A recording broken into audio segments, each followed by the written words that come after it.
ভারত বানাতে চলেছে bunker blaster missile. এখন শত্রুপক্ষ মাটির নিচেও সুরক্ষিত নয়। ভারতের নিজস্ব অগ্নি-5 ক্ষেপণাস্ত্রের আরও উন্নত সংস্করণ তৈরি করার চেষ্টা করছে DRDO, যা মাটি খুঁড়ে শত্রুপক্ষকে আক্রমণ করবে।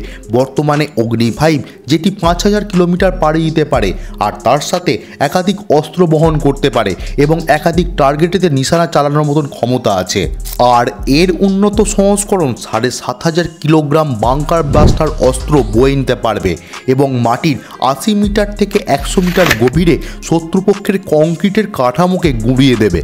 বর্তমানে আমেরিকার কাছে যে বাংকার ব্লাস্টার রয়েছে তা বহন করতে বিমানের প্রয়োজন পড়ে, কিন্তু ভারতের ক্ষেত্রে তা প্রয়োজন পড়বে না। অগ্নি-5 মিসাইল এই কাজ করে দেবে। এবার কি ভারত ধীরে ধীরে সুপার পাওয়ার হয়ে উঠবে? আপনারাই বলুন।